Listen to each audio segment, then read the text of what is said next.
Capítulo 3. Deus sabe o que faz. Ilustre dama, no fim de 2 meses, achou-se a mais desgraçada das mulheres. Caiu em profunda melancolia, ficou amarela, magra, comia pouco e suspirava a cada canto. Não ousava fazer-lhe nenhuma queixa ou reproche, porque respeitava nele o seu marido e senhor, mas padecia calada e definhava a olhos vistos. Um dia, ao jantar, como lhe perguntasse o marido o que é que tinha, respondeu tristemente que nada.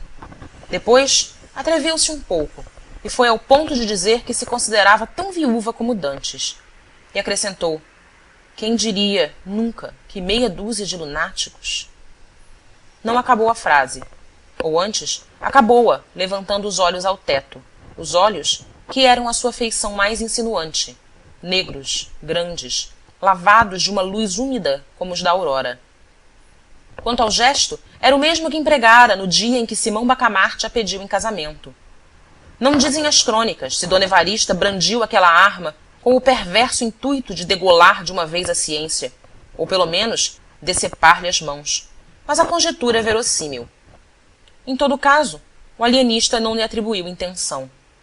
E não se irritou o grande homem, não ficou sequer consternado.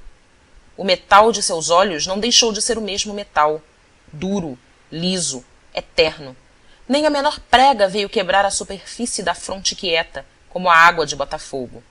Talvez um sorriso lhe descerrou os lábios, por entre os quais filtrou esta palavra macia como o óleo do cântico. Consinto que vás dar um passeio ao Rio de Janeiro. Dona Evarista sentiu faltar-lhe o chão debaixo dos pés. Nunca dos nuncas vira o Rio de Janeiro, que posto não fosse sequer uma pálida sombra do que hoje é, todavia era alguma coisa mais do que Itaguaí. Ver o Rio de Janeiro para ela equivalia ao sonho do hebreu cativo. Agora, principalmente, que o marido assentara de vez naquela povoação interior. Agora é que ela perdera as últimas esperanças de respirar os ares de nossa boa cidade. E justamente agora é que ele a convidava a realizar os seus desejos de menina e moça. Dona Evarista não pôde dissimular o gosto de semelhante proposta. Simão Bacamarte pegou-lhe na mão e sorriu. Um sorriso tanto ou quanto filosófico, além de conjugal, em que parecia traduzir-se este pensamento: não há remédio certo para as dores da alma.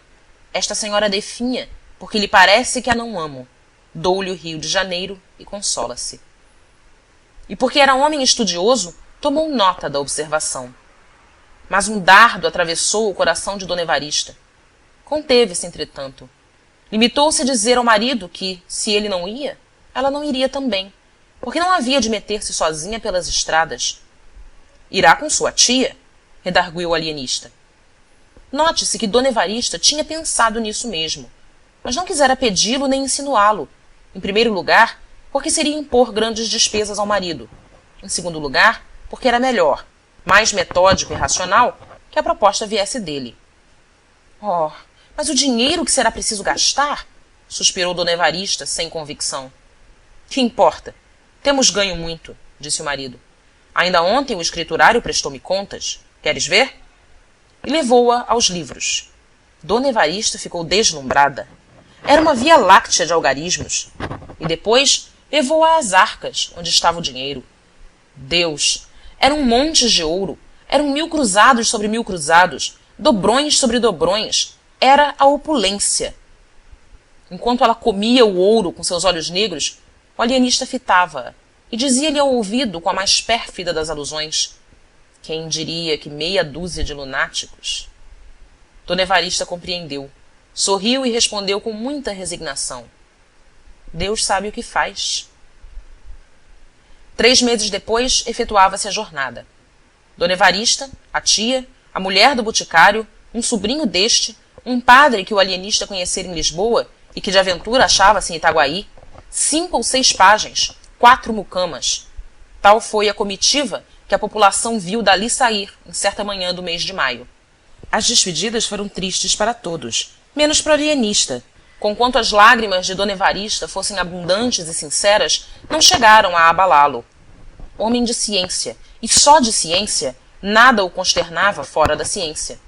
E se alguma coisa o preocupava naquela ocasião, se ele deixava correr pela multidão um olhar inquieto e policial, não era outra coisa mais do que a ideia de que algum demente podia achar-se ali, misturado com a gente de juízo.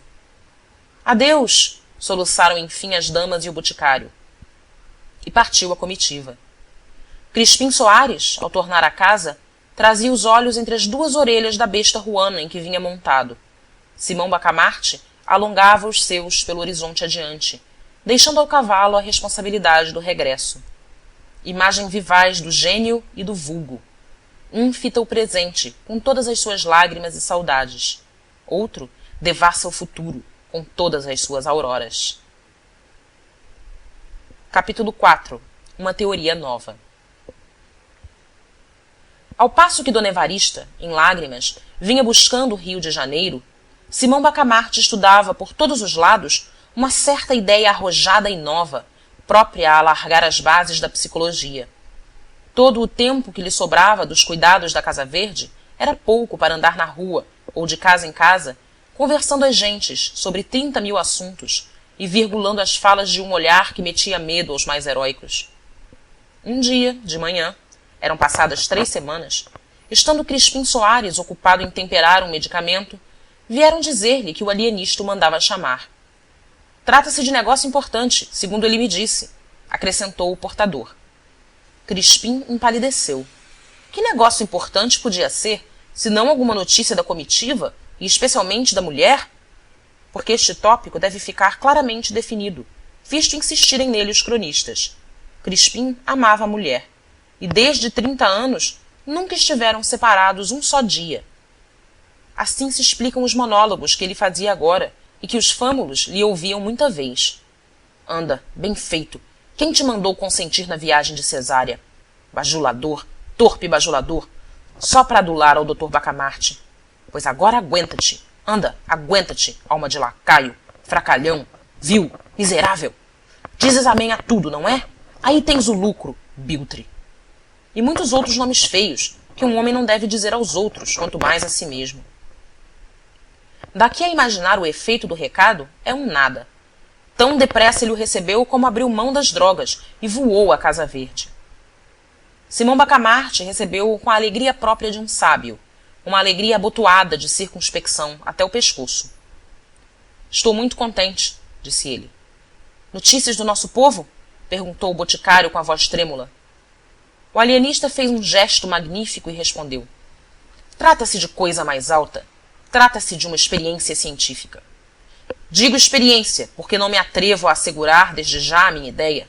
Nem a ciência é outra coisa, Sr. Soares, senão uma investigação constante. Trata-se, pois, de uma experiência, mas uma experiência que vai mudar a face da Terra. A loucura, objeto dos meus estudos, era até agora uma ilha perdida no oceano da razão. Começo a suspeitar que é um continente. Disse isto, e calou-se, para ruminar o pasmo do boticário. Depois explicou compridamente a sua ideia. No conceito dele, a insânia abrangia uma vasta superfície de cérebros, e desenvolveu isto com grande cópia de raciocínios, de textos, de exemplos. Os exemplos achou-os na história, em Itaguaí, mas, como um raro espírito que era, reconheceu o perigo de citar todos os casos de Itaguaí e refugiou-se na história. Assim, apontou com especialidade alguns personagens célebres. Sócrates, que tinha um demônio familiar, Pascal, que via um abismo à esquerda, Maomé, Caracalla, Domiciano, Calígula, etc. Uma enfiada de casos e pessoas em que de mistura vinham entidades odiosas e entidades ridículas. E porque o boticário se admirasse de uma tal promiscuidade, o alienista disse-lhe que era tudo a mesma coisa, e até acrescentou sentenciosamente: a ferocidade, Sr. Soares, é o grotesco a sério. Gracioso, muito gracioso, exclamou Crispim Soares, levantando as mãos ao céu. Quanto à ideia de ampliar o território da loucura, achou-a o boticário extravagante. Mas a modéstia, principal adorno de seu espírito, não lhe sofreu confessar outra coisa além de um nobre entusiasmo. Declarou-a sublime e verdadeira, e acrescentou que era caso de matraca. Esta expressão não tem equivalente no estilo moderno. Naquele tempo, Itaguaí, que como as demais vilas, arraiais e povoações da colônia, não dispunha de imprensa, Tinha dois modos de divulgar uma notícia: ou por meio de cartazes manuscritos e pregados na porta da Câmara e da Matriz, ou por meio de matraca. Eis em que consistia este segundo uso. Contratava-se um homem, por 1 ou mais dias, para andar as ruas do povoado com uma matraca na mão. De quando em quando tocava a matraca, reunia-se gente, e ele anunciava o que lhe incumbiam: um remédio para sezões, umas terras lavradias, um soneto, um donativo eclesiástico, a melhor tesoura da vila, o mais belo discurso do ano, etc. O sistema tinha inconvenientes para a paz pública, mas era conservado pela grande energia de divulgação que possuía. Por exemplo, um dos vereadores, aquele justamente que mais se opusera à criação da Casa Verde, desfrutava a reputação de perfeito educador de cobras e macacos, e, aliás, nunca domesticara um só desses bichos, mas tinha o cuidado de fazer trabalhar a matraca todos os meses. E dizem as crônicas que algumas pessoas afirmavam ter visto cascavéis dançando no peito do vereador. Afirmação perfeitamente falsa, mas só devida à absoluta confiança no sistema. Verdade, verdade, nem todas as instituições do antigo regime mereciam o desprezo do nosso século. Há melhor do que anunciar a minha ideia, é praticá-la, respondeu o alienista à insinuação do boticário. E o boticário, não divergindo sensivelmente deste modo de ver, disse-lhe que sim, que era melhor começar pela execução. Sempre haverá tempo de adar a matraca, concluiu ele. Simão Bacamarte refletiu ainda um instante e disse: suponho o espírito humano uma vasta concha, e o meu fim, Sr. Soares, é ver se posso extrair a pérola, que é a razão. Por outros termos, demarquemos definitivamente os limites da razão e da loucura. A razão é o perfeito equilíbrio de todas as faculdades. Fora daí, insânia, insânia e só insânia. O vigário Lopes, a quem ele confiou a nova teoria, declarou lisamente que não chegava a entendê-la, que era uma obra absurda, e, se não era absurda, era de tal modo colossal que não merecia princípio de execução. Com a definição atual, que é a de todos os tempos, acrescentou, a loucura e a razão estão perfeitamente delimitadas. Sabe-se onde uma acaba e onde a outra começa. Para que transpor a cerca?